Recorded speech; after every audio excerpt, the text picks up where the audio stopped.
Time for your Smackdown review. Yeah. We start off the night with Layla and AJ in a match. Daniel Bryan comes out, distracts AJ. Layla gets the roll up.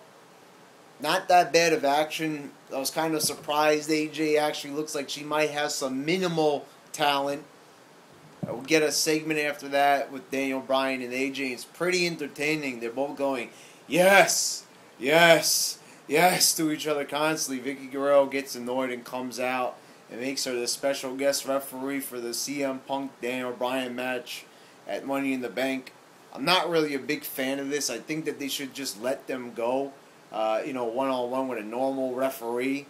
They don't really need this stipulation. I mean, the AJ thing is just getting in the way of the feud. This would be an okay storyline if it was for the Intercontinental title or the U.S. title, but I don't think that they should be having a love triangle when it comes to a WWE Championship. One of the world titles shouldn't involve this type of, high school drama. So I'd rather it not, but a pretty good segment. It was fun to watch. It was funny, so I enjoyed it. Sandow defeats Zack Ryder in a qualifying match. Why? Ryder is one of the most popular stars in the WWE right now. The crowd chanted for him during that horrible Cyndi Lauper segment. They cheered for him nonstop, because it was out on Long Island, and they still chant, "We want Ryder." And so what do? They have him lose a match to who's essentially a nobody. I know he's been undefeated since he's been in the WWE, Sandow, but he's really a nobody. He's really done nothing. I mean, a nice little short, aggressive match here, but I really don't see how he could really benefit this Money in the Bank match. I mean, Ryder could go in there and and really add to it, but Sandow, not so much. Up next, we got Tyson Kidd defeating Jack Swagger in another qualifying match. The biggest surprise I've seen in a long time. It's nice that they're doing surprises like this again, like Crash TV style. A big upset, no doubt, but this is kind of sad. It's Swagger losing to somebody who's essentially a Superstars wrestler, an NXT wrestler. Kids got no reaction. Barely anybody knows who he is unless you watch the internet shows.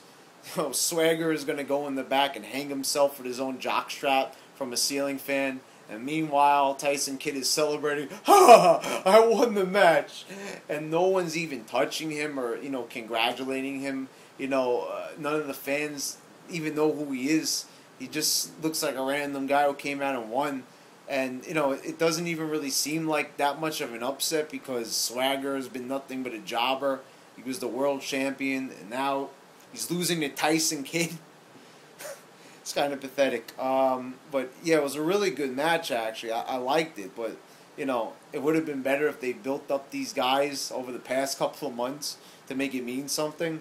Santino and Christian defeat Otunga and Cody Rhodes in a tag team matchup. It's a qualifying match. Not a bad match, actually, considering it's Santino and Otunga. They actually perform moves during this match. Fast-paced. I liked it. It's pretty good. Cody Rhodes complains about losing, says that he didn't get pinned. He's probably going to get a second chance next week, so I don't think we really have to worry about them really burying Cody Rhodes too much. I mean, in my opinion, I think that he is being buried, that they've kind of forgotten about Cody Rhodes. He barely wrestles on the shows anymore. He wasn't on any of the shows last week, so they're kind of forgetting about him. Anyway, up next we got Ryback. After that, we've got TENSAI defeating Justin Gabriel in another qualifying match. TENSAI no sells. Gabriel, the more talented wrestler, loses, of course. No one cares about TENSAI. Everyone is dead silent during the match. Obviously, they cut out all the Albert chants, like they cut out all the Goldberg chants during the Ryback match. So as a result, it sounds like nobody is saying anything during this match from the crowd, really pathetic. The crowd has obviously voiced their opinion that they don't approve of TENSAI. Even Vince McMahon admitted TENSAI is a failure. He's still wrestling the same matches. All they did is tweak his name. They didn't even continue with him beating up his manager like 3 weeks ago on Raw. They forgot about that storyline already. And, they said he's a failure, but they're going to put him in the Money in the Bank match.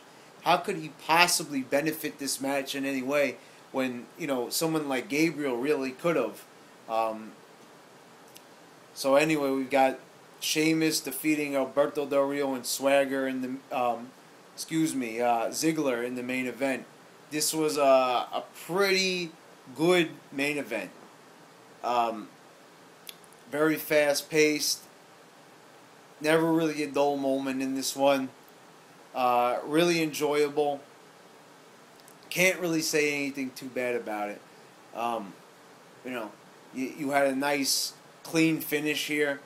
It was a pretty good match. Really, Sheamus beating Ziggler again, pinning him again in this match is kind of ruining his push, kind of making him look pathetic. Like, he just keeps on getting rematches and he still can't get the job done. If they're not ready to commit to Ziggler, probably shouldn't have him in the ring yet as a world champion, because he's looking very pathetic, losing all the time. But still, very good action. I just think that, that they should cut out always having Ziggler lose cleanly as he's doing. Overall, tonight's show wasn't terrible. It was actually pretty decent. TENSAI definitely ruining the night, bringing the score down. That was a horrible match. Not happy about Ryder losing. Not exactly a giant Ryder fan, but he deserves better. Another Ryback squash is just fucking annoying already. A pretty good main event, and I really enjoyed the Swagger and Kid match, and the tag match wasn't too terrible. So overall, a decent show. And why was it good? Because they actually had direction. They kept most of the matches as qualifying matches, and and the other segments were all about the world title picture. So they had focus. Let's just hope they maintain that focus going forward.